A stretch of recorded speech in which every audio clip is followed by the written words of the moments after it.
Alright, hey guys, this is Bezmor bringing you another TW video. This is my faction's attack on 1,000 streams. Yeah, and basically I haven't sped it up or anything, mostly because I was too lazy, but I figured I'll just commentate on what I'm doing, what's happening, things like that. Hopefully you'll learn some stuff from it. So anyways, I make my priority getting to the forward part as fast as possible so that we can call out whether or not catapults are coming down this lane. In this case, we had 2 catapults, plus it looked like about 2 squads here. So our squad is kind of grouping up in this area, just getting ready to stall them, slow them, kill them, whatever. Pretty much just standard stuff. And for those of you who haven't seen the previous TW videos, my squad's basic purpose is hold the left path, kill anything that tries to come down it, and then if we can't handle it, we get back up. So anyways, I just noticed that they were grouping up really hard right there, and I said, hey, perfect opportunity to stun, because we only have 1 BM, and basically he has to spend all his time sitting out at the front, wreaking havoc on the other people. So I use my own AoE stun like a secondary utility backup, because whenever people group up, they're just begging for psychics to hurt them and punish them for it. That's one thing psychics are really good at, is just AoEing, and when you hit 3 to 4 people, you're probably going to crit on 1 or 2 of them, and then that's actually good damage. So here we're pretty much ignoring the catapults entirely, because the catapults are not important. They're not on our towers right now. What's important is killing their clerics and their support. Now if they had a Vino, that would be a priority, because if we get purged, we go down a lot easier. But there's not really a Vino here, so we get on the clerics. I immediately try to get on them as fast as possible, and I didn't react to the blade tornado because it finished right when it had got on me, but had it done something, I probably would have psychic willed or something like that. Anyways, staying on the cleric, if you force something out of a target like an AD, then you just let them walk away. It's kind of like, well, why? You're just letting it cool down, so you got to stick with it even if it's hard. And if you're not able to kill something, you get help with it. Assist attack is pretty much your best friend. So anyways, as you can see in that skirmish that we won at their towers, we have wiped out all their BMs, all their clerics, and they've really got nothing except these barbs. So then we're sitting here pretty much all on our own with just cats, which means we just blow them up, and our towers haven't taken damage, and all of us are pretty much alive and fully buffed still, so there's not much to worry about. And here you can see I switched to my offensive gear on my right hand skill bar, just because I know I don't need to worry about taking damage. There's 2 barbs and 1 BM who doesn't have magic marrow up, so it's like I can afford to be in the squishy gear, and so I just use that to help kill catapults faster. Now I saved my diminished vigor for the second barb because he wasn't purged yet, and the first barb was already purged and pretty much just gonna die, so I didn't use diminished vigor then, and I saved it for the second barb, used it on him. Now as soon as this barbs are dead, I switch back to my tank gear though, because if you get caught in the wrong gear, it's gonna end up hurting and making you look like an idiot. So as you can see, focused on the clerics again, and then as soon as the clerics are down, you just look for what is a good target. I went on this BM because he's completely out of position, and I just fortified the roar, and he got blown up. Yeah, that's like, it's good to get on those DDs and try to stun them, but it's not good when there's nothing there to really help you. Like, it would have been smarter to try and run back to the towers and bait people. And that Sin just demon spark knife throw one-shot the cleric, it looks like, which is pretty funny if you ask me. But anyways, the idea is if that had BM had run back to the towers, then he and the cleric and the barb could have all stayed under the towers, and that would have forced us to tower dive them, which we would have done, but we didn't have to because they didn't do it. So things like that. The towers are so strong now that you can make plays based on them, like pulling people into your towers, baiting them under. Now, since we had a catapult in our squad, because this is 1K and there was a ton of cats, it looks like they called a reinforcement squad over from B lane. So what we decided to do is try and hit them before they could really get in position. And by the way, I had some really weird screen freezes in this TW. You'll see them in the video. I just apologize for that. But yeah, anyways. So we kind of extend here. We were gonna go onto the far side of the tower and try and get in front of it, and then stop anything before they could get on our catapult, who is being pulled by the barb in our squad. But in the end, like, a lot of the first group that we wiped was starting to come back, and so what we did here is we took out a lot of the squad that had come over from B lane, and then we immediately back up and get ready to do the same thing that we did, 5 minutes before, which is take out the support, take out the cats, and then hold the lane. So as you can see, again, on the clerics, and at this point, I can waste my genie for Holy Path pretty much limitlessly because we wiped out that second squad that was coming in. There's no support, nothing to be worried about right now. So you get to use your genie like as offensively as possible. Now my genie is built pretty much entirely for defense. I've got AD, Expel, Fortify, Will Surge. Will Surge is offensive, Nullify Poison, stuff like that. So for me, offensive genie use is pretty much Holy Path and Will Surge.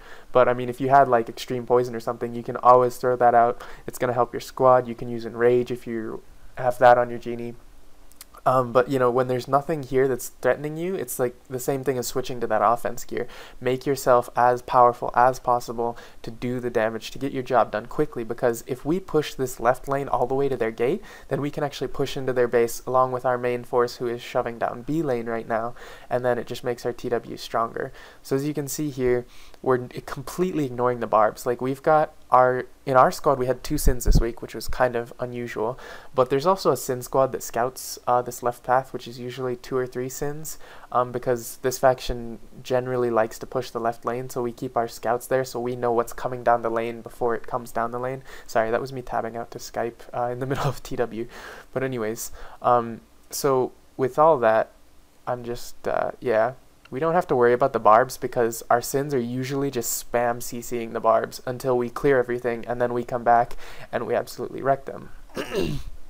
So as you can see, that barb was completely alone and he just got dropped, and then our BM is still up here just stunning people. So it's a pretty simple process really. Don't get caught, group up, and take out things in the right order, prioritize. And as you can see, again, switching to the offense gear just to output more damage, and then I'll swap back to the defense gear because I don't want to get one shot by people. So it's pretty straightforward in this. Now if you're a psychic that is offensive, like you play the B lane or the push lane, or you're always the one pushing in with cats, it's a completely different play style. But using your survivabilities correctly is going to make a big difference, because if you've got DDs in the enemy base trying to kill you as opposed to killing your catapults, that's a pretty big deal, because it makes those catapults, they last so much longer if they don't have to use their AD to survive a psychic that's nuking them, because that psychic's nuking you. Plus, your Soul of Silencing in itself is going to do half the work. Now here, they pushed a whole lot of people down the lane, so I purified my Vino, and then I pretty much hightailed it myself, because this is a bad situation. If we stayed there, we're out of position, we're overextended, and so we immediately, I think we had already called for reinforcements when we saw this big group coming, and so what we do is we kind of go back and forth, like slowing people, like baiting them in, and you can see this Psychic got way too greedy. She's at the front lines, she got in range before anybody else did. And so we're just backing it up, and then as you can see, they've got kind of a Psychic and a Wizard are kind of at the front lines, except for just these 2 barbs. And the barbs, offensively speaking, because you can see that he has a rank 8 weapon equipped, you're like, no, that's not really gonna kill me. So here, I back into a nice position, I go back Voodoo, and then since my BM was there doing his man mode thing, I was like, I'm gonna definitely back that up, drop some AoEs on top of it, and we end up insta-giving the Psychic. Now, she does res, but she doesn't have buffs, and she's sealed for 30 seconds, so it was definitely worth doing that. Now, the Blade Tornadoes are coming in, immediately Psychic Will. It's not worth risking it, because even if you Psychic Will and the Blade Tornado took you to like 2000 HP, some Wizard can one-shot you, so you have to react to Blade Tornado. I personally think it's the most broken skill in the game right now. The damage ratio is too high when people's Soul Force is like full +10 or +11. It's just ridiculous the damage that comes out of it, and like you can see arcane classes pretty much get one shot. I mean, light armor and arcane. So I really don't like that skill, but you just react to it, learn to play around it. It is easy to kite, so you have to be aware when they go up, immediately react and get away from it, because a lot of times what people are going to do is the BM is going to put it up, and then another BM is going to try to come in and stun people so they get stuck in it, or a barb will stun in it. So be very aware of your surroundings, try to keep away from Blade Tornadoes at all times. So as you can see here, The archer on our squad is out on the right side. I'm here at the back left side. Our Vino is going in simply to purge, but then she backs out. We're completely spread out, so we can't get AoE stunned, and then we're focusing down targets by using assist attack and things like that. And at this point, our reinforcement squad from B lane, which was, I believe, an archer squad, shows up, so we can put out some more pressure and move up the lane and start to push them back. As you can see, we keep spreading out continuously. We're in a nice semicircle here with our cleric on the far left, archers on the right, and myself and the Vino. Like, we're arcing so that, you know, we don't get grouped up or anything. And the reason I backed so far up was just so I could recast my side buffs. And then, of course, again, I'm not in really that much danger because of how well positioned we are. So I holy path forward. You know, it's only 75 energy on my genie. I'm fine. As you can see, my BM is in the middle of everything as usual. So I again try to just help him out by using the accuracy debuff. People tell me sometimes they get misses, so I figure why not. And then of course I saw an AoE opportunity, immediately respond by expending a 2-spark AoE. I use Red Tide because it's faster than Stone Smasher, and Stone Smasher is just stupid. I think it should be a reworked skill or something because it's just bad. Too slow, the effect, the delay damage apply, it's just weird. So anyways, that's why I use Red Tide a lot. And here somebody told me there's a cleric, which is why I went to my team menu to immediately find said cleric. But anyways, as you can see, I kind of overextended here, got in a bad spot. But because I had been in a good spot earlier, I had my genie ready, I have my Apoth ready, so I get hit by an HF, I immediately expel it and back out, because there's really not that many DDs on their side who are following up on that stuff. They're pretty much relying on their BMs to do damage. And I think that's kind of why a TW of 80 BMs, while it would be annoying, is not functional, because against tanky targets, the BM's damage is not quite there. Now, don't get me wrong, BM damage in the current patch is pretty broken between Blade Tornado, all their Mirai skills. Like, if you have the gear, BM damage is ridiculous against arcane classes, but when you have like not full S3 BMs, just HFing, and then there's nobody there to follow it up, it doesn't really work as well. So anyways, we cleared them out pretty effectively. As you can see, it's just all about kiting and positioning and then focusing the right targets and working cooperatively with your squad. Here, of course, taking down Venos is always priority, because if you stay full buffed, you're really hard to kill, especially with full rank 9 S3, which I don't have. I'm just S1 rank 9 armor, but I'm still, you know, staying out of the way so that if they decide to come for me, I can either run away easily or I can get support easily. Anyways, again, this is me getting on those clerics. You cannot let the clerics free roam, because just spamming Purify, not even heals, will keep people alive. Or it'll allow them to use their survivabilities. So getting on the clerics is so key. And then here, I switched off the cleric because I knew we had the sins there in the air that were going to get them when the Apoth was down anyways, and I wanted to just take advantage of the fact that my Vino just Nova'd, and Demon Nova has like that HF like 30% or something like that, so I figured why not. And I saw this sin up here, and I was like, okay, I don't know what you're trying to do, but I saw the Apoth, so I immediately just used Psychic Will in reaction to that, because I get to watch them look like an idiot hitting resists on me, and my whole squad was like, oh no, there's a sin on me. So somebody expelled me, my BM Buddha's Guard, and I was like, damn, y'all, that was a lot of protection for something that I didn't even need. But in theory, had that been a really good sin instead of a brainless sin who tried to headhunt through retaliation, you know, my squad was there to back me up, and that's the whole point. Your squad has to keep everybody alive. That's why when I see my cleric getting beat on by sins, I'll throw ice on top of them just to protect them, and then I'll nuke that sin, because if we can keep everybody alive, then we can kill what's trying to kill us. And so yeah, had that been a good sin, my squad backed me up. It's nice to know you got people backing you up, things like that. So as you can see, we cleared our lane out, and then we want to push up, because it's all about meeting them as soon as possible and starting to stall, starting to slow them down. And if you can make picks, like this Vino is kind of at the front lines and the rest of the squad is kind of filtering here, so if we could like insta-give people before the rest of the squad gets into a position to start like combating us, it's a huge difference. You know, if you take out their Vino or their cleric before anything happens, it's pretty big. And there my screen froze again, and it actually screwed me over for once, but it was okay because the BM made a really bad choice to just sit there and try and purge pull me. There was nobody following up. I don't know, like he CC'd me for a few seconds, but it would have been smarter to just CC me and back off, because pulling out the purge pull meant I could have gotten a Purify proc and then just gotten out and either dragged him in or made him completely waste his time. Like just, you know, Drake bashing and then backing off is oftentimes a lot more effective. So here, focusing on the Sin because it's a Sin and we don't like Sins. He gets blown up by the Archer anyways. And as you can see, our positioning again, we've got people out in the front drawing their attention. My BM is way out there on the left side, and as you can see, even IG just so he could stay at the front lines. And all our DDs are back here focusing down their clerics. Once their clerics are down, we can move in on their BMs and other support.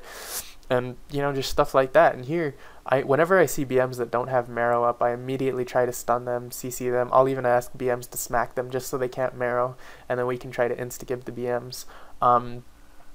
And if you have full Lister, you can actually do that. My damage is still really bad because I just have the weapon.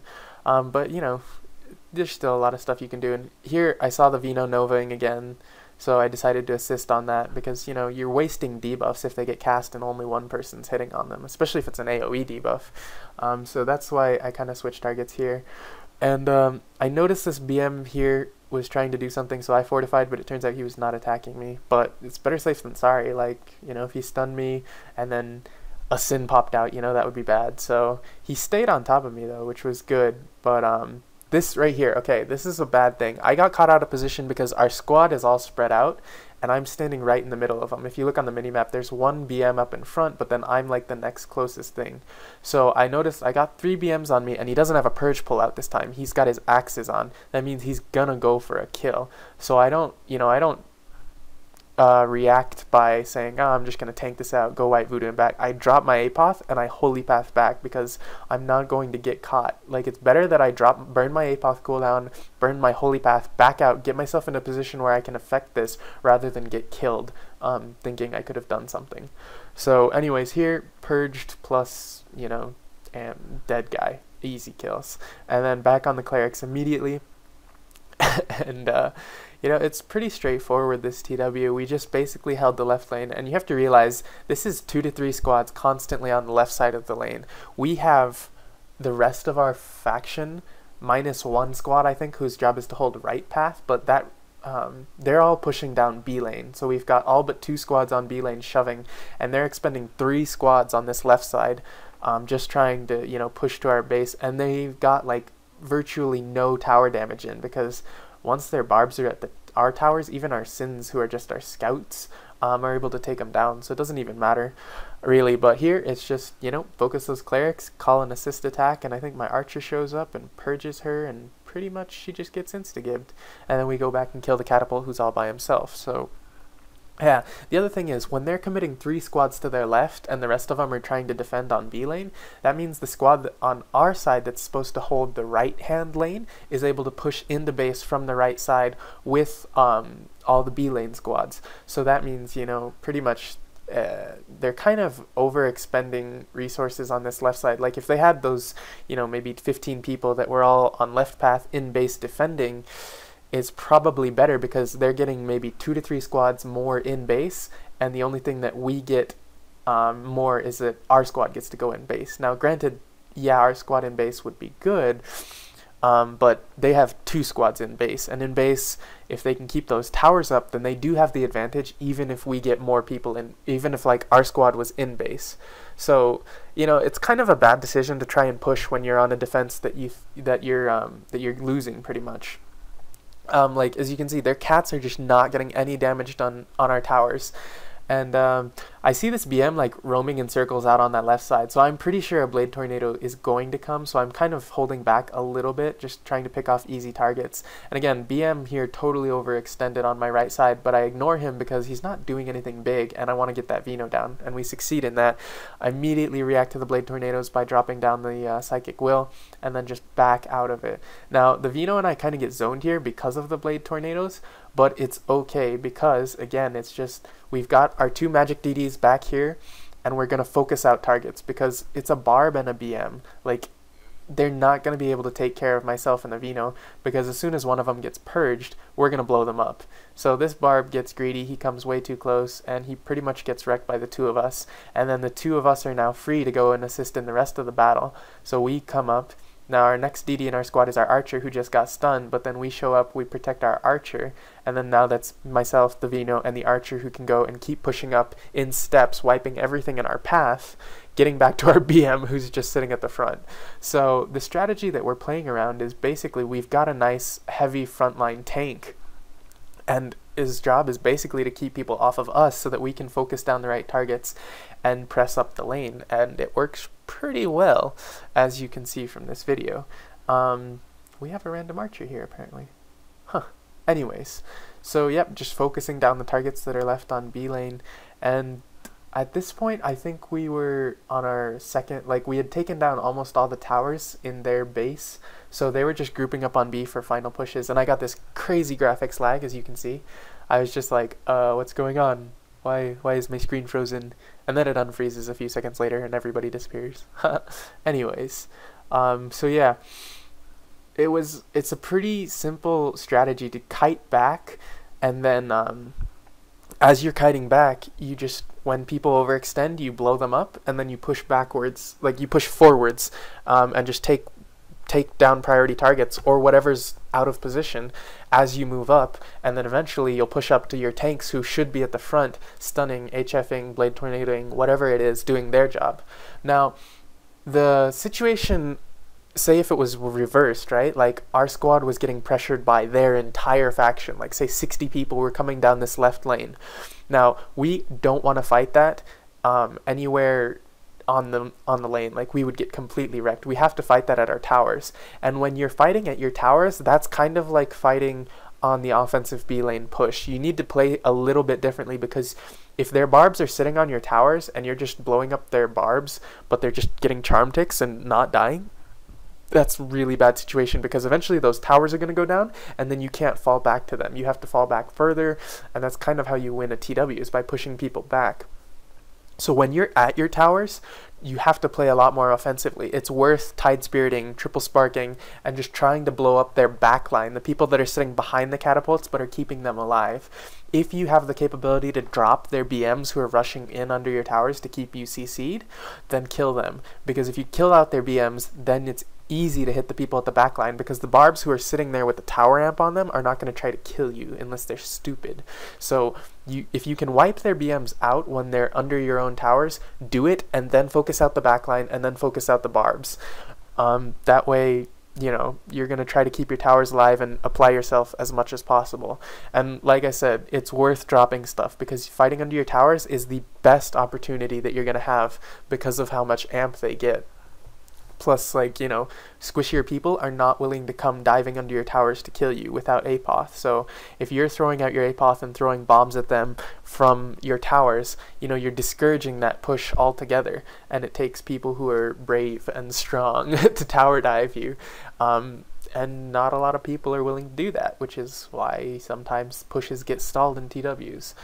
So anyways, as you can see, we have a barb who bum rushed past us, and he's about to get blown up, I think it is. So yeah, pretty straightforward strategy. We're about 23 minutes into the TW or something like that. And as you can see, the situation on our left lane has been pretty much the same the whole TW. We kite it back, we kill them, and that's pretty much all there is to it. So again, we push up, we meet them halfway here, and then we just start killing things. So again, on a Sin, even though it's an APOTH, just because I know that APOTH is going to run out, and when it runs out I want to kill them. And they're kind of grouped up here, which is why a barrage went down, I think. And I popped the detect bot just to pull the Sin out, but it turns out they were kiting away, so I couldn't do anything except AoE. But it was a nice positioned AoE, because she stood between 2 people, or 3 people, so I got 4 hits for hitting that Sin. And here, as you can see, the HF icon is on that BM, and I think it was a Nova maybe, not an actual HF, but definitely want to make a play off of that. Again, not trying to waste the debuffs. And as you can see, we see a lot of people in front of us, so we're staying arced out, and we're trying to focus down the right targets. I go for the Cleric, and that little group on the right, it's just a bunch of tanks who aren't doing much. That's why I'm not focusing them, even though they are kind of grouped up. And again, I'm staying behind my BM and just trying to make plays based on the fact that he's kind of this big wall standing between us and them, and so staying behind him makes it really hard for people to get to us. And as you can see, even he's kiting back and forth. I think that's mostly because he just got purged. But anyways, getting back in on the cleric. And you see these catapults, they're pushing past us on the left, but it really does not make a difference. Because if we kill all their support on this right hill, then it doesn't matter. So yeah, I think that's pretty much all I want to say for this TW. It is about to be over because the whole time they're committing all these squads, our B lane is crushing their crystal. So yeah, if you've got any questions about TW strategies or anything for that matter psychic related, please leave a comment. Yeah, the reason I hadn't put any new TW videos up for the past few weeks is that literally GoldDigrz has been no-showing us for the TWs every week, so there weren't any new videos to do, and the PK has been kind of good, but not any good footage. So anyways, hope you enjoy the video, and I'll see you next time.